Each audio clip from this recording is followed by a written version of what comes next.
Sejam todos bem-vindos ao canal Escola Dominical Brasil. Meu nome é Vanderlei Claudiano. Vou mandar um forte abraço aí pro Adriano Pereira. Ele é muito meu amigo. Ele tem um canal no YouTube chamado Meu Propósito, tá bom? Ele faz conteúdos da Conferência Geral.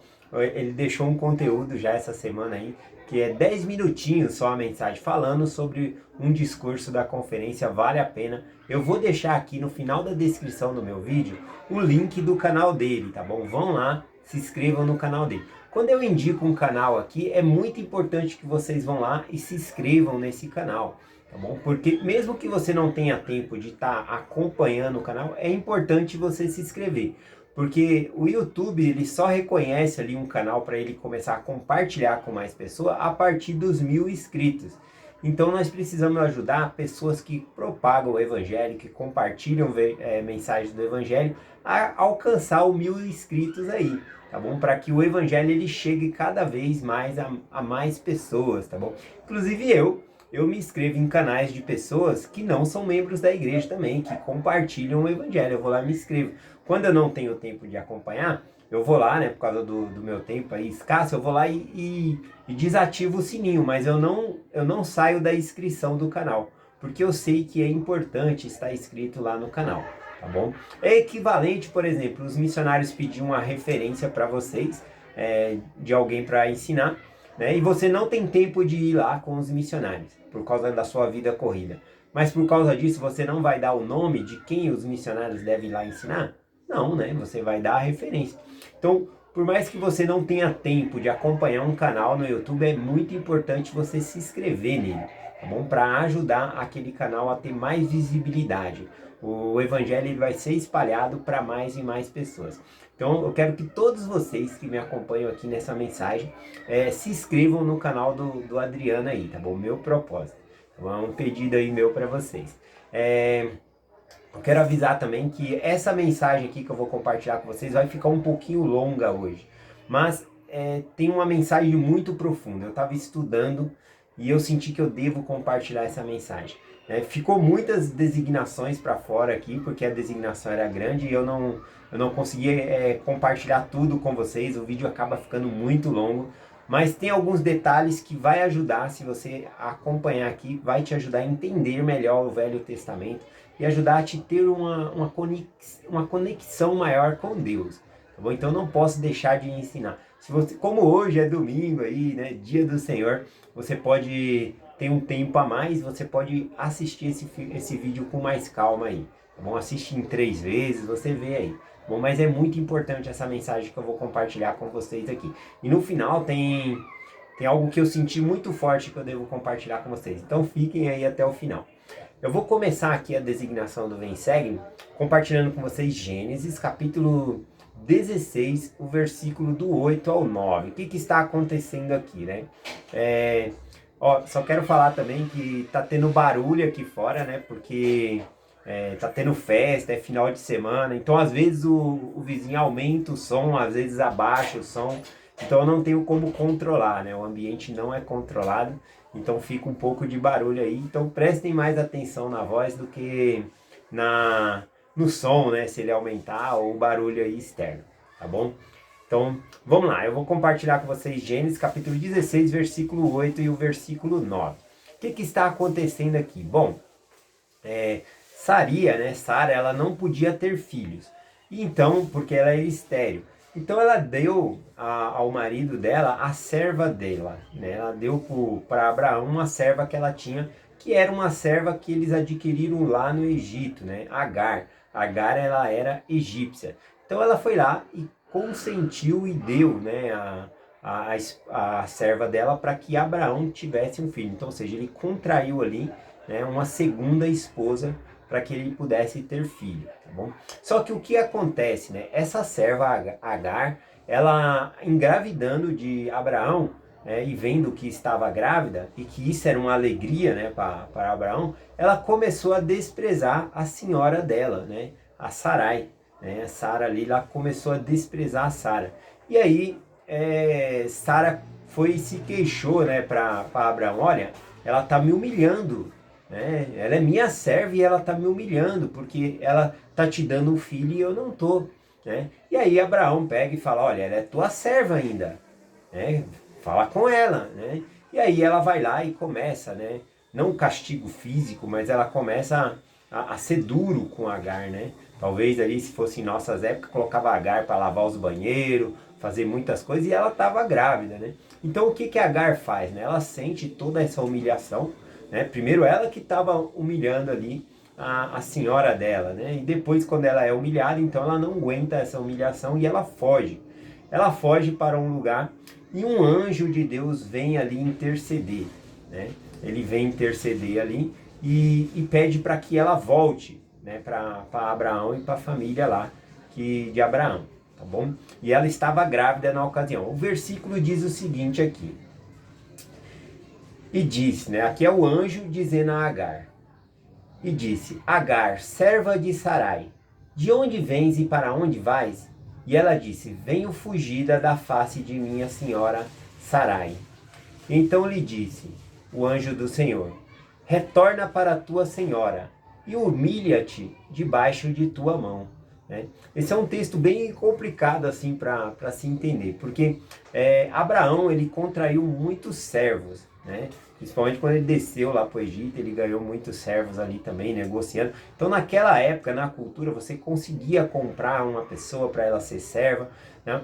E nas escrituras aqui, eu quero compartilhar com vocês que essa parte de servo, né, pode ser que seja escravo, mas pode ser também pessoas voluntárias que se candidatam ali para ser servos também. Por exemplo, o clã, né, de Abraão ali, né, tinha muitas famílias, ele era muito numeroso. E algumas pessoas poderiam se voluntariar para ser servo de Abraão. Porque ali teria o que? Era uma época de fome, eles teriam comida para sua família, teria proteção. Então era vantajoso uma pessoa, uma família até mesmo se tornar servo de alguém como Abraão, tá bom? Mas algumas escrituras também falam a palavra de servo como se fosse ali um escravo. Eu vou explicar um pouquinho esses termos aqui, tá bom? Mas eu quero só falar aqui rapidamente sobre essa cultura. Isso aqui, essa parte de ser escravo, ser servo, né? É uma cultura da época, né? Não foi inventado por Deus. Para Deus, todas as pessoas são iguais, tá bom? Mas o que Deus ele faz? Ele pega uma cultura da época e utiliza essa cultura para ensinar as pessoas. Por exemplo, Agar, ela era muito orgulhosa, né? E ela nasceu e se tornou uma serva, né? E ela foi vendida, ela era primeiramente do Egito ali e foi vendida, trocada ali de alguma maneira para Abraão. Então Abraão, e ela era uma serva então da senhora ali, né? De Sarai. E aí o que que acontece? Ela começou a humilhar e aí foi expulsa. E o anjo do Senhor aqui, se nós formos entender a palavra aqui, né? O anjo ele se refere a Agar como serva mesmo, né? Ele vem da presença do Senhor e fala assim com ela, serva de Sarai. Ou seja, ele trata ela como uma serva mesmo, né? Da onde vens e para onde vais? Ela fala, eu estou fugindo da minha senhora Sarai. E aí o anjo fala o seguinte, né? Que ela deve voltar para sua senhora e se humilhar debaixo de sua mão, aceitar a repreensão de Sarai. Né? Primeiro ela estava humilhando. Eu acho que essa aqui é uma forma da cultura, que não é Deus que criou esse sistema, mas Deus ele pega essa cultura e ajuda com que Agar se torne humilde. Né? Ele pega essa cultura e faz porque ela estava muito... começou a se achar mais do que a esposa ali de Abraão, tá bom? E eu quero até explicar um pouquinho sobre isso, porque ela voltando implica em duas coisas, tá bom? Implica que ela vai voltar a ser serva, né? Ou seja, como se fosse uma escrava, né? Não é usada o termo escrava aqui, mas é uma serva. E também Abraão ele volta a ser bígamo. Bígamo é uma pessoa que se casou com duas mulheres. Bom, e é um próprio anjo de Deus que está mandando ela voltar. E ela voltando acontece essas duas coisas. Ela volta a se tornar serva e Abraão volta a ter duas esposas. Né? Então o Senhor ele tinha um propósito para que isso aí acontecesse, tá bom? Eu só queria colocar aqui rapidamente essa história, né? Eu vou explicar sobre os servos aqui, mas antes eu vou explicar um pouquinho sobre isso. Isso era uma cultura também da época sobre os patriarcas. Os patriarcas, eles contraíam mais do que uma esposa, tá bom? E aqui no caso de Abraão, foi com o consentimento da esposa. A esposa entregou Agar para que ele se casasse e pudesse ter filho, né? Só que esse tipo de casamento aqui, tá bom? Ele não é o casamento plural que foi dado a Joseph Smith na seção de Doutrina e Convênios 132. Bom, e não é o mesmo casamento plural que se encontra lá, o convênio do casamento eterno, tá bom? Porque no casamento eterno, que Joseph Smith ele recebeu a revelação ali e colocou em prática, o que acontece? Todas as mulheres que eram casadas tinham um status igual, todas eram igual, não existia maiores e menores. Já aqui no Velho Testamento, a gente vê que mesmo Abraão tendo se casado com Agar, ela é serva, ela continua sendo serva da senhora, né, de Sarai, da esposa principal. Já no casamento plural não existe essa coisa de primeira esposa ou coisa assim, tá bom? Então tem essa diferenciação aí tinha também nos outros povos. A gente está falando aqui de Abraão, mas tinha outros povos. A gente viu lá que quando Abraão desceu para o Egito, né, Faraó ele toma a esposa de Abraão como esposa ali, né, leva para o harém ali, né? Ou seja, tem também a questão de concubinas, né, que eles têm ali também. Então tem tudo isso na cultura da época, a qual Deus não é responsável ou ordenou que se fizesse. Porém, Deus ele usa essas culturas para ensinar algo a nós, os seus filhos, e também às pessoas da época ali, tá bom? Só deixando bem claro. Esse tema, né, de casamento pro ele é bem sensível, né? Eu mesmo não gosto muito de falar nele, porque é algo muito doloroso, às vezes as pessoas não entendem muito. Até eu mesmo preciso de mais maturidade para procurar entender sobre essa lei, tá? Algumas pessoas, inclusive, partem para ofensa, né? Dizem, Joseph Smith, ele era um perverso, por isso que ele colocou isso aí. Não foi ele, tá bom? Foi uma lei dada por Deus, né? E nós podemos ver aqui também no Velho Testamento que Deus ele não condena Abraão ou repreende Abraão por ele ter adquirido uma segunda esposa ali. Na verdade, depois ele vai adquirir uma outra, né, chamada Quetura. Alguns estudiosos dizem aí que é a mesma Agar, né, outros dizem que não. Eu acredito que é outra pessoa, né, Quetura, né, uma outra esposa que ele vai adquirir ali. Mas isso eu vou compartilhar depois, tá bom? Só deixando claro sobre essa parte. Joseph Smith, ele não queria praticar ali esse mandamento, né, do casamento plural sobre o convênio do casamento eterno, né? Tanto que a revelação que ele recebeu, que é a seção 132, ele recebeu ali, ele colocou e escreveu essa revelação em 1843, mas a revelação, o princípio da revelação, ele já estava recebendo 12 anos antes, e ele não estava pondo em prática, até que um anjo de Deus apareceu a ele, né, com uma espada desembainhada, dizendo que ele deveria colocar em prática aquele mandamento que Deus havia ordenado, ou Deus escolheria outro em seu lugar, né? E aí então ele obedece, ele escreve aquela revelação e começa então a praticar o casamento plural, né? Esse foi um mandamento muito difícil, ele demorou tanto tempo para escrever e para começar a praticar, porque ele não queria praticar, tá bom? E outra coisa também, Deus ele não deu revelação a Joseph Smith a princípio ali de como funcionaria essa lei.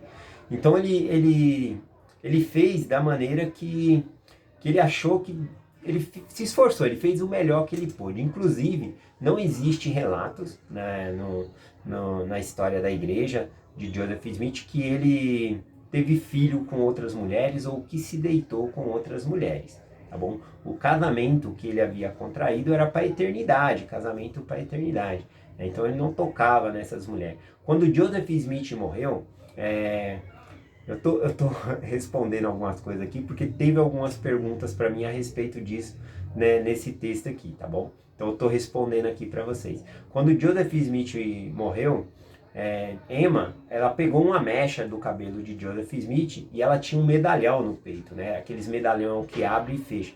E ela colocou esse cabelo e ela fechou ali e ficava sempre com aquele medalhão no peito. Ela amava Joseph Smith. E esse cabelo, ele serviu em nossos dias para fazer testes, né, de DNA para ver se Joseph Smith teve outros filhos. E não teve, né? Todos os testes deram negativos. Joseph Smith somente teve filho ali, né, até agora o dado momento que nós sabemos, com Emma, que era sua esposa. Então concluímos aí que os casamentos que ele contraiu era para a eternidade, era convênio para a eternidade, tá bom?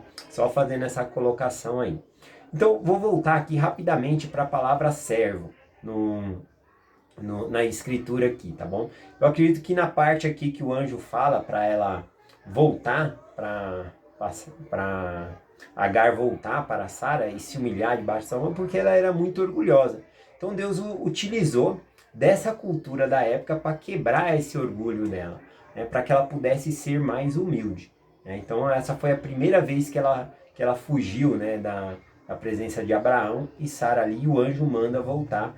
E aí nós temos essa questão, né, que ela voltando, Abraão ele continua sendo bígamo, tendo duas esposas, e também ela volta a ser serva. Aqui a questão de servo, né, na Bíblia, é que nem eu falei, alguns servos eles se voluntariavam para ser servo, né, para ter ali o sustento, viver, né, ter proteção, então era vantajoso, tá bom? Por exemplo, o Eliezer Damasceno, que era o, o servo de Abraão principal, que ele muito amava. Inclusive, se ele não tivesse tido filhos, em uma certa ocasião ele até falou para Deus, né? Vai ser Eliezer, né, o Damasceno, que vai ser o meu herdeiro? Porque se o patriarca não tivesse filho, ele podia escolher um dos servos para ser o herdeiro de tudo que ele tinha, né? Mas Deus falou que não seria Eliezer, que daria um filho ali, que viria de Abraão esse filho, tá bom? Então Deus foi revelando aos poucos, depois ele teve filho com Agar, aí ele estava feliz que esse seria, né, o herdeiro, né, Ismael, porém Deus falou, não vai ser esse o herdeiro, vai ser com a esposa Sara, né? Então o Senhor vai dando revelação aos poucos ali a Abraão também. Então voltando aqui para essa parte de servo, existem tipos de servos diferentes também. E olha só como em algumas partes, quando fala servo, significa escravo. Por exemplo, lá no livro de Daniel, capítulo 7, a gente pode ler que havia o chefe dos eunucos que deu o nome e trocou o nome de Daniel e os seus amigos, né? Quando Jerusalém foi invadida ali e Nabucodonosor levou, né, as melhores pessoas ali para a corte ali, para aprender sobre a cultura e servir na corte do rei ali, servir ao rei de alguma maneira, tá bom?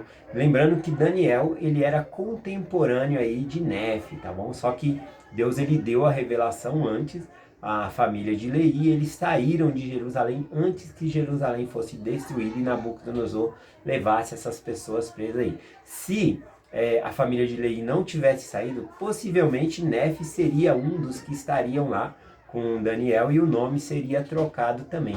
Aqueles que estavam com Daniel trocou o nome, né, dos três amigos dele aí bem conhecido, né, Sadraque, Mesaque e Abidnego.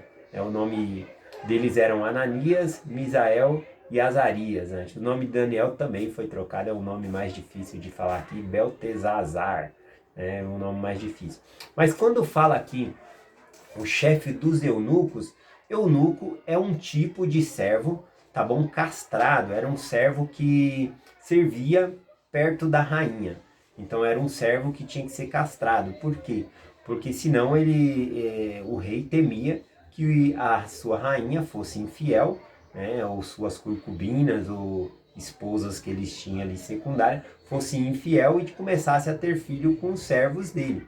Então os servos que servia perto da rainha ali, né, eles eram castrados, e isso é chamado um servo eunuco, tá bom? Então, que nem eu falei, eu acredito que Daniel, Sadraque, Mesaque, Abednego, eles foram levados à força para Nabucodonosor. Então a palavra servo ali significa escravo mesmo, eles estavam ali contra a vontade deles, tá bom?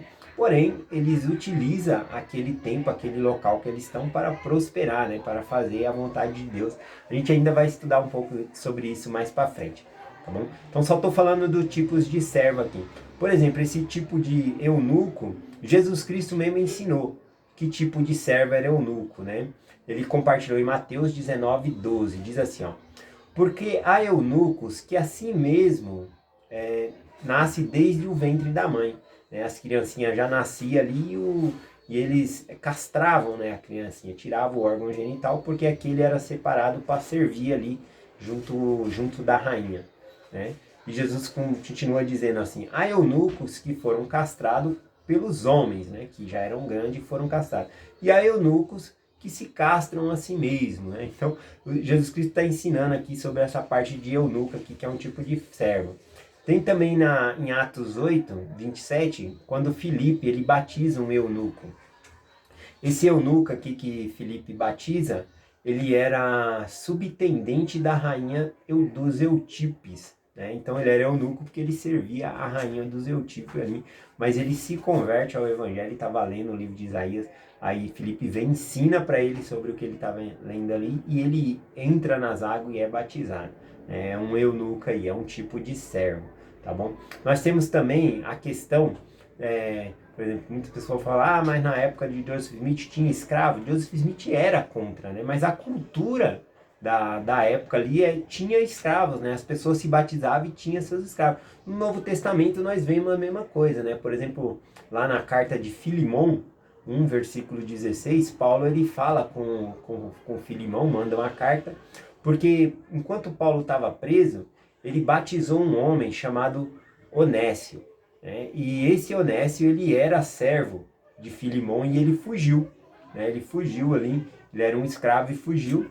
E aí, agora que ele era batizado, e Paulo conhecendo Filimão, ele manda uma carta para ele perdoar ali Onésio e receber Onésio na casa dele, mas não como servo dessa vez, mas como irmão na carne e irmão em Cristo, né? No Senhor. Ou seja, todos nós somos irmãos. Não existe ninguém melhor ou pior do que os outros. Todos nós somos filhos de Deus, tá bom? E aqui a gente observa na carta de Paulo que ele está pedindo um favor, né? Ele está pedindo um favor ali para Eunésio, né? Para que Eunésio seja perdoado, que ele receba ali. Então ele não está usando a autoridade de apóstolo para dizer está proibido isso ou coisa assim, tá bom? Então uma coisa é a cultura, outra coisa é a palavra do Senhor aqui, tá bom? Então, a palavra, inclusive, né, essa questão de cultura, de ter escravo, vender, a gente pode observar que José do Egito foi vendido como escravo pelos seus próprios irmãos. E depois, quando ele estava lá no Egito, que os irmãos dele não reconheceu ele, né, ele colocou ali, eles tinham ido buscar mantimento, ele colocou um copo, né, uma taça ali de faraó dentro do saco de alimento do mais novo ali, Benjamim. E aí ele foi atrás ali e falou, ó, de quem tiver o saco aí, o que eu vou fazer com essa pessoa? Os próprios irmãos dele falou, ó, quem for, que você pode matar na hora, e nós se tornamos seu servo, nós não roubamos nada. Só que era José que tinha mandado colocar a taça ali, e aí ele falou, não vai ser necessário isso. Aquele que tiver aí, se tiver o copo do faraó no saco, aquele vai se tornar meu escravo, né? Aqui já usa a palavra escravo. Poderia ser traduzido como servo, porque é o mesmo termo usado ali, só colocaram porque vê que é mais forte aqui, aí colocaram a palavra escravo, tá bom? Então tinha essa cultura aí de escravo. E também não é para pegar todo o versículo da Bíblia que diz servo e pegar e dizer assim, então tudo é escravo. Não, porque, por exemplo, lá no chamado de Samuel, capítulo 3, versículo 10, Eli mesmo ensinou a Samuel, falou, ó, quando o Senhor te chamar, você dirá, fala, Senhor, porque o teu servo ouve. Então, servo no sentido de chamado. E nós somos servos de Deus também. Tá bom? Então, nem tudo que está escrito na Bíblia que for servo vai significar escravo. Tá bom? Então, tem servos de Deus também. Eu acho que a coisa mais forte que fica sobre servos aí é que o povo do Egito, né, o povo de Israel que serviu no Egito, depois que foi tirado ali da escravidão, deixaram de ser servo do Egito, muitos deles queriam voltar para trás, né, e preferiam voltar para trás e morrer no Egito do que obedecer a Deus, né? Isso é muito triste, né? Deus ele não tem escravo. Quando nós se tornamos servos de Deus, nós não somos escravos de Deus, tá bom? Mas a gente pode se tornar escravo do pecado, tá bom? Então devemos tomar cuidado com isso. Bom, já falei bastante aqui sobre essa parte de servos. Eu vou voltar para o versículo aqui que me chamou muita atenção, que é uma mensagem muito poderosa que eu vou compartilhar aqui com vocês, tá bom? Fica aqui em Gênesis Gênesis capítulo 21, o versículo 16 em diante aqui, até 16, 17 e 18. O que está acontecendo aqui? Teve uma festa que era de Isaac, Isaac já havia nascido, né? E era uma festa do desmamamento, era um banquete que se fazia ali quando a criança deixava de mamar. E aí o que acontece? Nessa festa, Ismael já estava mais grande, né? Porque era filho de Agar. Então, o Ismael ele começa a fazer bullying ali, né? Praticar bullying, ou zoar com o irmão dele mais novo ali. Talvez até incentivado pela mãe ali, Agar, porque tinha essa questão aí também da cultura antiga, que o filho mais velho é que deveria ser o patriarca e herdar tudo do pai ali, né? Então tinha isso também. E nessa questão, Ismael ele começou a tirar o seu irmão, eu não sei a palavra certa aqui, eu não coloquei a palavra certa aqui, mas ele começa a zombar, né, do seu irmão, essa é a palavra que está usando aqui, ele começa a zombar, fazer bullying, né, e Sarai viu, e ela ficou muito triste com aquilo, e Agar não repreendeu o filho Ismael, né, e aí o que acontece? Sarai, ela vai até Abraão e diz, eu não quero o filho desta serva, ainda tratando Agar ali como serva, né? Ela não deixou de ser serva por ser a segunda esposa de Abraão ali. Então ela tem a diferença aí do casamento plural para o casamento na antiguidade, a poligamia, a bigamia que Abraão estava vivendo aqui no momento. E ela não deixou de ser serva. E aí o que acontece? Sara falou isso para Abraão, né? Para expulsar Ismael e a mãe dele do povo, né? Do clã deles. Isso seria deserdar mesmo, né? Mandar embora, sem nada, sem herança, sem nada. E isso pareceu mal aos olhos de Abraão, porque ele amava Ismael, ele não queria o mal de Ismael, ele achou muito ruim quando Sara falou isso para ele. Porém, Deus veio e interferiu, né, naquela coisa ali que havia falado, que é o versículo 11 e o 12, né? A gente vê a intervenção do céu dizendo, né, que Deus, para ele não ver com mais maus olhos aquilo que Sara havia dito, né? Porque aquilo deveria ser dessa maneira, que realmente ele deveria expulsar Ismael e a mãe, né, do clã que eles estavam. É uma palavra muito pesada realmente, né? Mas quando se trata das pessoas, eu até consigo julgar ou falar alguma coisa. Mas quando é Deus mandando, né? Eu tiro todas as barreiras e somente devemos obedecer. Então Deus, ele sabe o futuro, ele sabe todas as coisas, né? Possivelmente aqui eu acredito que se Ismael ele crescesse junto com Isaac, né? Ismael já pequeno já estava bagunçando com o menino, zoando o menino, fazendo bullying com o menino, criando um certo desconforto ali, e a mãe também, pelo jeito, não ajudava muito, a Agar, ela tinha muito orgulho ali, né, dentro do coração dela. Então, Deus prevendo o futuro, eu acredito que ele pega e manda que Abraão, ele peça realmente para Ismael ir embora com a mãe, né, ele manda despedir. Então ele falou, ouça a tua mulher Sarai. Então pediu, né, para aquele. E Abraão, ele era obediente a Deus, então ele faz, né? Acredito que se os dois continuassem crescendo junto ali, né, Isaac e Ismael, possivelmente seria mais uma história dessa da Bíblia, de que igual Caim e Abel, né? Acredito que Ismael ele iria matar Isaac ali para ter a herança ou coisa assim. Deus prevendo tudo, ele manda embora. Então eu não tenho direito nenhum de julgar o que Deus fala. Deus falou, nós temos que obedecer. Bom, então é essa a palavra aqui. E o versículo muito poderoso que eu quero compartilhar com vocês é esse aqui agora, né?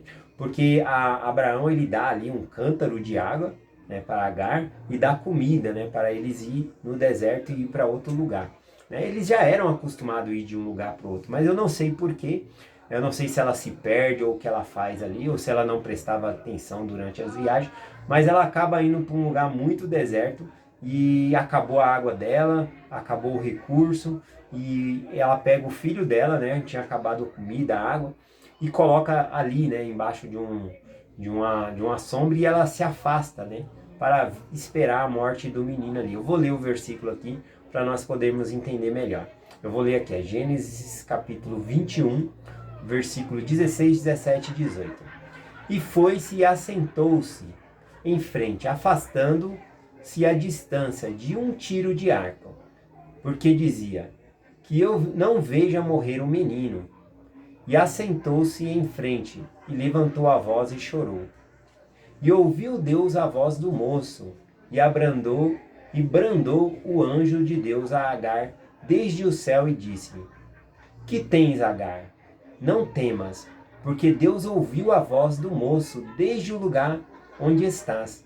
Ergue-te, levanta o moço e pega-o pela mão, porque dele farei uma grande nação. Então nós podemos ver a providência de Deus que já falou que Ismael seria uma grande nação ali, né? Agora, o que me chamou a atenção nesse versículo aqui, que eu quero compartilhar com vocês, é o seguinte: Agar, ela coloca o menino ali, né, num local, e ela se afasta, né, um tiro de flecha, né, a distância de uma flecha ali. Isso é 100 metros, tá bom? Engraçado porque Ismael, ele vai se tornar flecheiro depois, tá bom?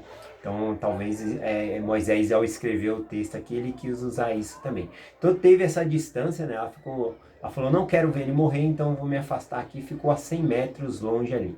E o que Agar fez? Ela começou a chorar, né? Ela começou a chorar. E o menino, nós não podemos imaginar que era um bebezinho, tá bom? Ele era um adolescente.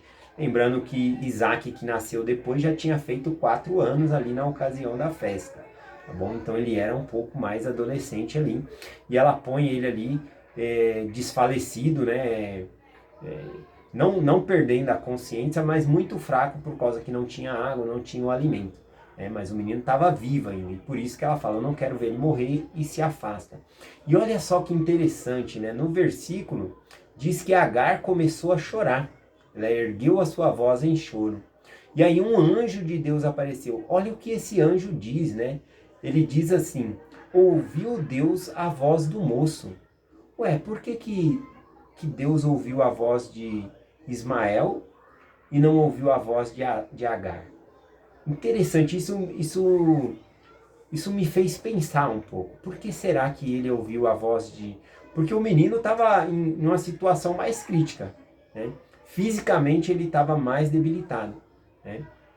Mas espiritualmente não.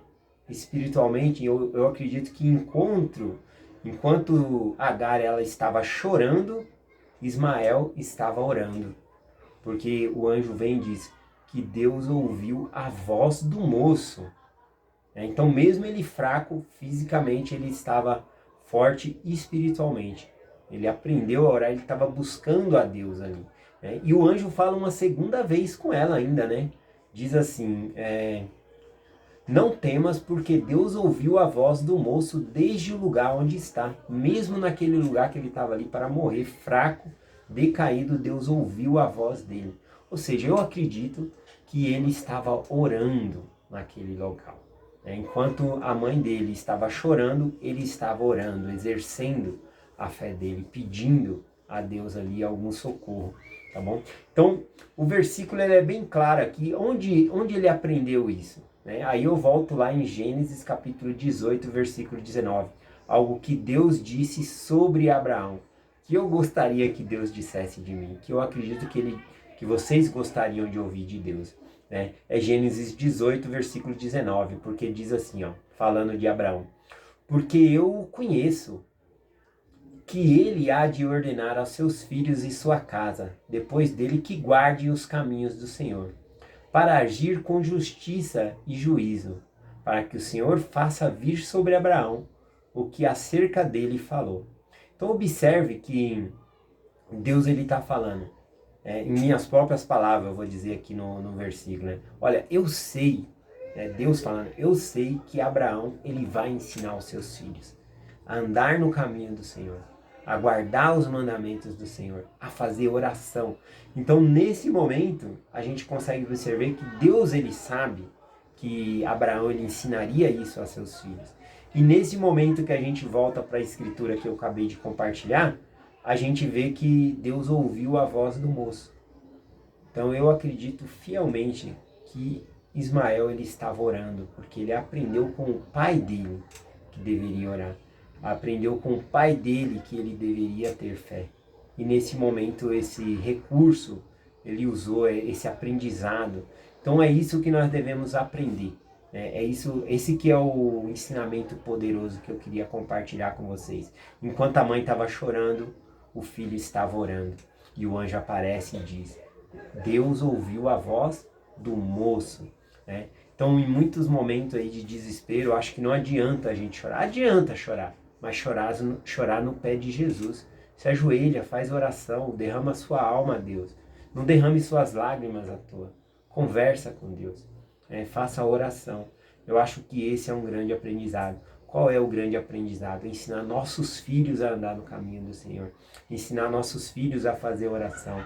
Olha o que Deus falou de Abraão. Eu sei que ele, Abraão, vai ensinar os seus filhos no caminho do Senhor. Então eu tenho certeza que Ismael, ele estava orando nesse momento, né?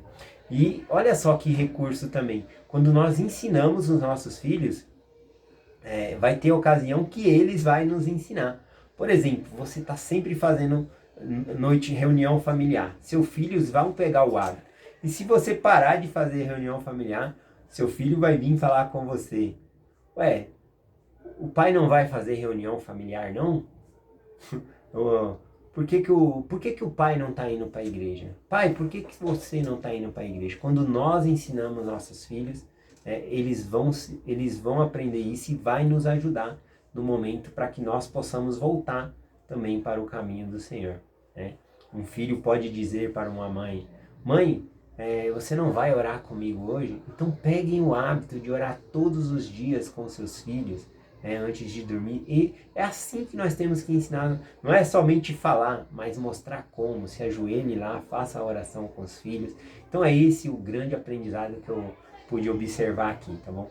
Muito obrigado por vocês acompanhar o vídeo. Eu sei que ficou longo aí, mas ao orar, todo dia eu oro para ver o que eu devo compartilhar com vocês. E eu senti que isso era muito importante. E esses outros detalhes também é muito importante. Então eu não pude deixar de compartilhar, tá bom? Então eu deixo essa mensagem com vocês. Não se esqueçam de se inscrever no canal do Adriano. Vou deixar o link no final aqui, tá bom? O canal Meu Propósito. Se inscrevam lá no canal dele. Todos que acompanham a mensagem. Eu deixo essa mensagem com vocês. Em nome de Jesus Cristo. Amém. Até amanhã.